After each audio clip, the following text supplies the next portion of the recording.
Ito na pala yung huling araw ng kasal mga kapanay o yung tinatawag nga nila na walima. Ito yung farewell party. Si Usman pala ang taga-video ko dyan. Ang sabi ko nga ay anak, i-video mo ako. Hindi pa nga ako nakontento. Ang sabi ko ay anak, yung nakatalikod muna. Ano? Tapos yung haharap ako. Madaming tao dyan kanina. Nagpicture-picture din sila. Kaya nung nakita ko na wala na ay ayan, sinamantala ko ng maglaro ng ganda-gandahan. At habang nakaupo pala ako ay may narinig nga ako nagtatambol sa tagiliran.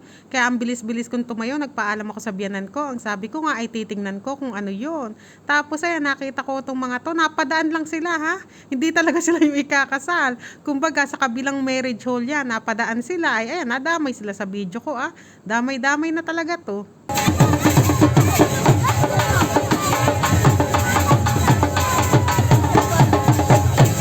Pag pala attend kayo ng kasalan dito sa Pakistan, ay siguraduhin nyo muna na kumain muna kayo sa bahay nyo.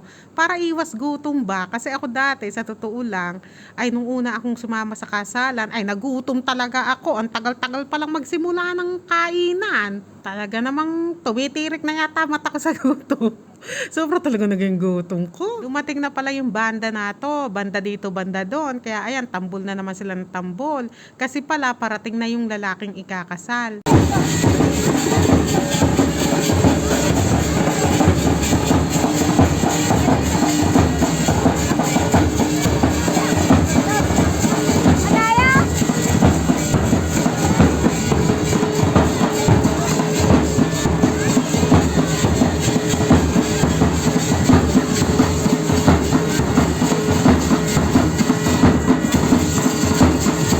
At ayan na pala yung lalaking ikakasal. Ganyan pala ang suot dito ng lalaking ikakasal.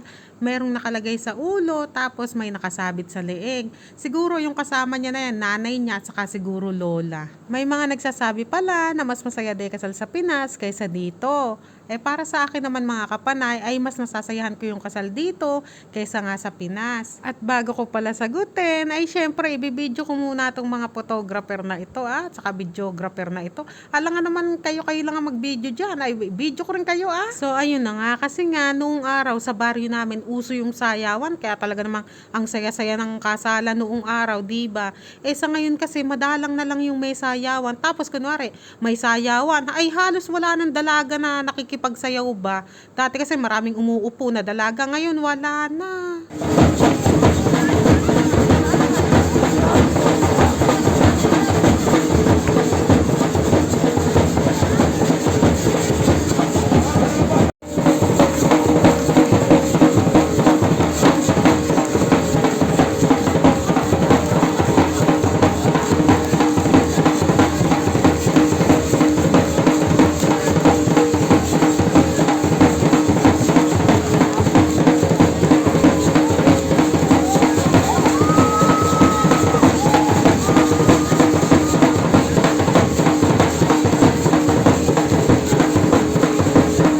Ito naman si ate, abe kanina pati, harang nang harang yung cellphone niya, nagbibideo ako tuloy hindi ako makakuha ng magandang angulo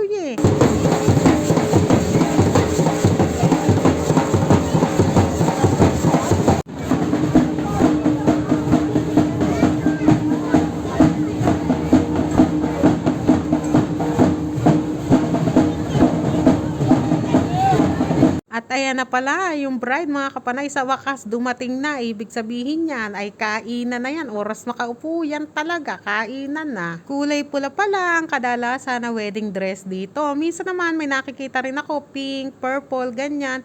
Pero white, parang wala pa ako nakitang nagsuot dito ng white. Sa nagsasabi pala na pagka daw red ay kesyo malas, ganito, ganyan.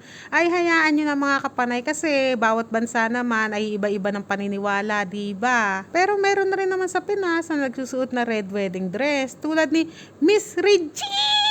So nagtatanong din pala kung arranged marriage or love marriage daw ba sila. Ay hindi ko alam mga kapanay, hindi naman ako ganong katinding katsismosa pa para para magtanong-tanong ba kung love o arranged marriage sila. Pero sa nakikita ko naman mga kapanay ay mukhang happy naman sila sa isa't isa. Biglang nawala sa paningin ko itong dalawang makulit na to. Kaya ayan, lumabas ako at nakita ko nga ay bumili pala ng ice cream. At ayan na nga, kainan na mga kapanay. Chicken biryani pala ang pagkain. At saka chicken curry. Mukhang masarap ano, pero sa totoo lang ay napakasarap talaga ng chicken biryani na 'yan. Ako nga ay tuwang-tuwa mga kapanay, ay sa sobrang tuwa ko nga ay mabibilang niyo kung nakarami talaga ako o hindi. Abe, ang biyanan ko kasi sa tuwing makikita na walang laman ng plato ko ay dagdag ng dagdag. Ayan nga, ito ay pangalawa na 'yan mga kapanay, hindi lang halata pero pangalawa ko na 'yan talaga. Tignan niyo naman parang tatlong order na ng ulam 'yon. Ito naman ay siyempre pangatlo na ito. At syempre, dapat may dessert. Ito pala ay sweet yan. Ay mukha lang siyang hindi masarap mga kapanay, pero sa totoo lang, ay masarap naman to. Kahit na parang wala lang, pero masarap talaga to. At ayan na nga ang ebidensya mga kapanay. Masasabi mo bang hindi masarap yan? Pagka ganyang kalinis talaga. Pero nanghihinayang ako sa mga pinagkainan nilang chicken. Tingnan nyo, oh, ang dami-dami pang laman. Pauwi na pala kami mga kapanay. Dito pala kasi sa bawat kasalan ay may mga nagtitinda ba sa labas tulad niyan. Tapos ice cream, ganyan, fries, may mga nagtitinda sa labas. Parang hindi kumain talaga tong anak ko sa handaan.